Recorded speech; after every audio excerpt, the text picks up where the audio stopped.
Internationally acclaimed commercial photographer George Apostolidis was born in Limos, Greece in 1956. He arrived in Australia with his parents and brother at the age of 7, and although got off to a slightly rocky start because he had no English, it wasn't long before George created a level playing field by way of his love of sport and in particular Aussie rules football. George adapted well to the Australian way of life. As a teenager, he was encouraged to assimilate as much as possible, and he became one of the very few Greek boys in Melbourne who in the 1970s was allowed to grow his hair long, buy a panel van and go surfing. Unfortunately, this way of life cost George academically, and he soon found himself repeating his final school year. Back on the straight and narrow after that, he pursued his love of photography and began to make a name for himself. Today, George specialises in big projects, and as the corporate photographer for the Mandarin Oriental Hotel Group and Crown Limited, he spends up to 6 months of every year photographing 5-star hotels throughout Australia, Asia, Europe and the Americas. As the director of his company Heaven Pictures, George has accumulated numerous prestigious photographic awards. He was recently named winner of the architecture category in the world's Best Black and White Photography Spider Awards, and awarded a second inclusion in Leuze's Archive 200 Best Advertising Photographers. George and his wife Kathy have 3 adult daughters who currently bask in their own professional successes.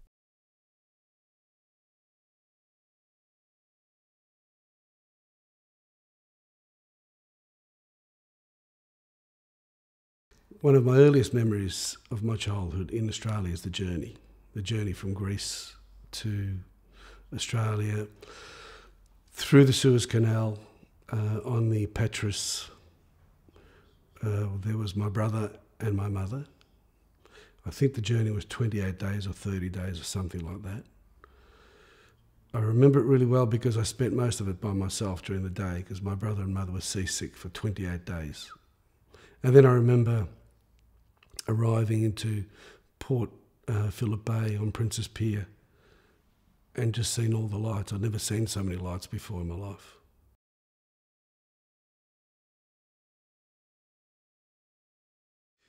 First impressions of Australia was that it was foreign, extremely foreign. I went to school and yes, we just got put in a classroom and everybody spoke English. And I would go home at night and Mum would say, "What did you learn today?" I said, "Well, nothing, because I can't understand a thing they're saying." And that's how it was. We were just placed in the classroom and you just had to fend for yourself or just work out what the hell was going on. Eventually it worked out. I think it took my brother and I about 6 months to grasp the language, where we started to be able to communicate with our fellow pupils. Some of the people, well, in the younger ages, most of the people were very warm and welcoming, I felt.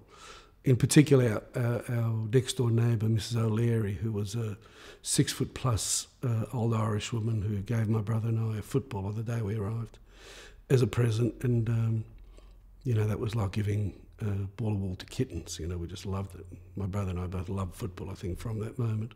As an 8-year-old, in a new world country like Australia, which is predominantly English Anglo, not knowing one bit of English whatsoever, yeah, you're just totally alienated. And I don't know whether those thoughts have been shut off from my mind or whatever, but I do remember pensive moments of just sitting there thinking, well, what the hell are they saying? What the hell is going on?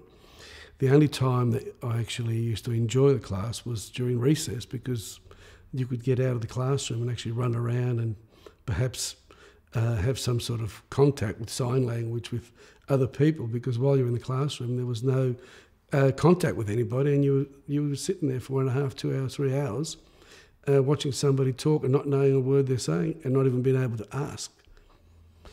The early years were very difficult. They were very difficult because you were still in a foreign country. You had to make it, there was a lot of pressure for us to succeed. That was the difficulty, because we had to succeed. You can't fail. I actually failed HSC, which is high school certificate, the first time that I did it, because I was a very keen surfer and I went off the rails and so on. But no one had to tell me that I had to go back and not fail. That was the hardest thing, failing. Why? Well, because we were indoctrinated not to fail. We came to this country to succeed, not to fail. We didn't come here to just sit around. We came here to do something with ourselves, and that was it.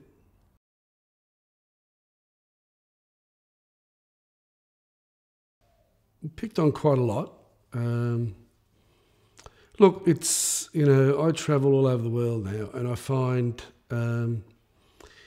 I don't think we experienced anything too different from what happens today if you're an alien that goes to a different location. In general, for all the nasty people that were there, there was twice as many people that weren't. In general, we had a fantastic time, mainly because what I found in Australia, the way to fit into inner city Melbourne, inner city Carlton in those days, was to be a great sportsman. You were just, if you weren't, 1 minute you're two little dagos, the next minute those two dagos are champions, and that's how it was. I found that sport was our in Australia, and I'm not surprised by that, because it forces you to, you have a team effort, so everyone relies on everybody, so all of a sudden you get together and it all works. We became part of the community, and that was part of my dad's brief as well, that we're in a different country now, and we have to respect this country. That's because we're going to adopt it. And we're always going to be Greek, but we're going to adopt the country, we're going to fit in with it. And it was that approach that allowed my brother and I to fit in within the community and to enjoy our stay a lot more than what it could have been.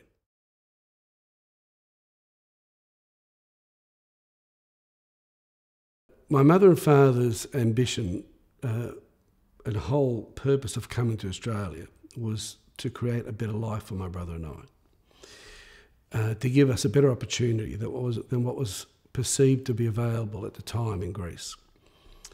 And I just don't know how they did it, but they did it. My mother was a seamstress, and she worked sometimes 2 jobs, night and day. Dad, even though in Greece my grandfather had a general store, cafe, restaurant, Dad was a good chef. He knew how to run shops and so on. He decided to work for the railways as a labourer. And all I remember Mum and Dad doing is working and waiting for us to come home. And I think we were a very strong family, very close family to begin with, but became an even closer family because coming home was that one place where you knew you could communicate with somebody.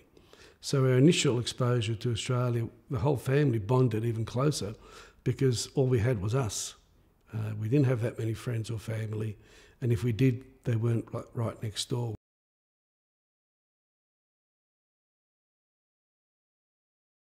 I wasn't one of those kids that took the bread with the salami in it, because I actually was very sport as a kid. I hated taking my lunch to school. I actually always bought my lunch at school. I remember always buying fish and chips with all the other kids at the corner store, or buying a cheese and tomato sandwich at Mrs. Cohen's, which the cheese was grated, which I used to really like on white bread, So I never... the biggest difference I found was that I found myself more fortunate than I was a kid because of the food I had at home. I mean, I used to love my mum's cooking. In the schoolyard, I didn't feel any different at all as far as being... Whereas I do remember certain Italian kids, certain Greek kids, taking out the salami, taking out the moussaka, taking out whatever, and sitting in their corner and eating it. But I didn't have that. I wasn't ostracised in that way because I was a spoilt little brat, I suppose. I hated taking my lunch to school.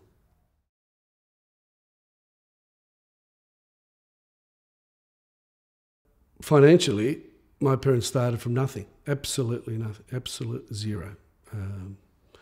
They brought over whatever they had from Greece, which was whatever they could fit in some suitcases. There was nothing of any monetary value that you could exchange for anything.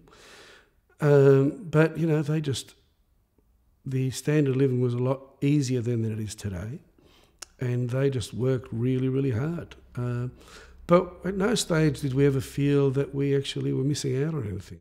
Financially, it was always tough, but Mum and Dad worked their guts out all their life. My brother and I saw that, and I think we appreciated that, and consequently didn't push them for something that they could not supply. But it made us work harder to be more successful in what we did, and basically redeem our parents' efforts by becoming more financially successful ourselves.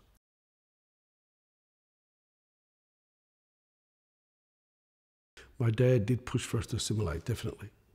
My dad was very realistic that it was his choice to leave Greece, and he totally understood that we're in a new country and we're here for the long haul, and the only way we're going to succeed is to become part of the community and not alienate ourselves from the community, but keep our culture as close as we can while fitting in with the new culture, and we did that.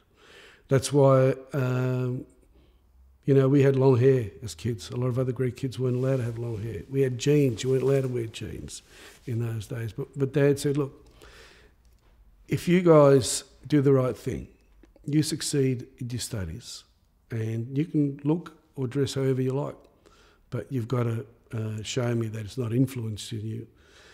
And I was not the person that succeeded in that. My brother was. My brother was a great student and a great leader, and consequently, you know, he followed Dad's push and, you know, made life easy for all of us.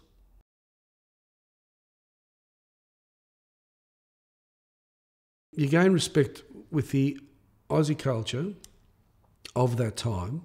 You gain respect in sport by being a winner.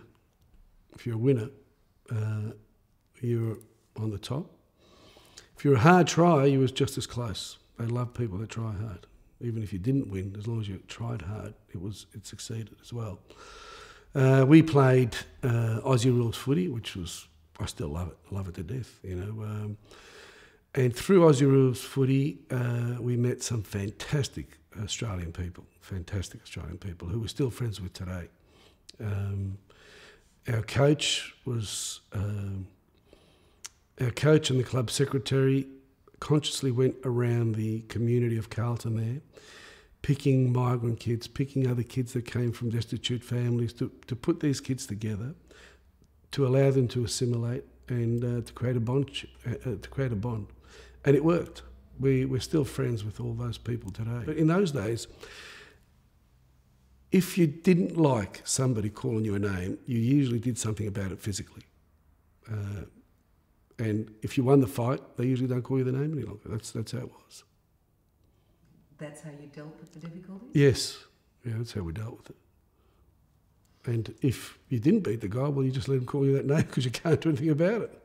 You know, you had to win the fight. And if you won the fight, it usually worked.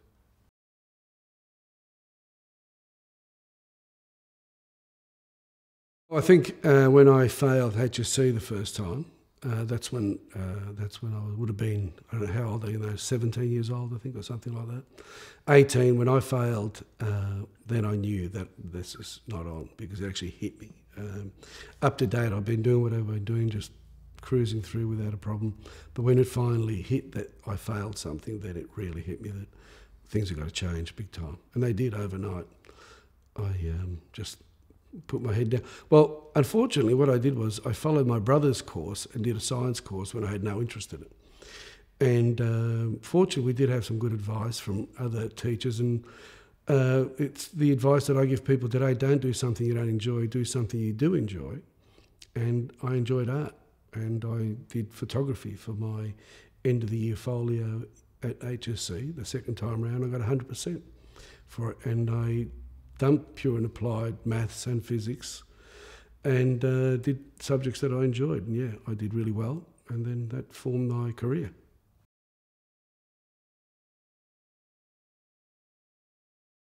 With a name like George Apostolidis, you're always Greek. You don't have to think about it. I mean, I'm Greek every day. That's always to it. But I don't wave a flag around every day, but I'm perfectly happy about being a Greek every day. And it's never really left me that I'm a Greek. But what I do realise is that I live in Australia. And And I love all the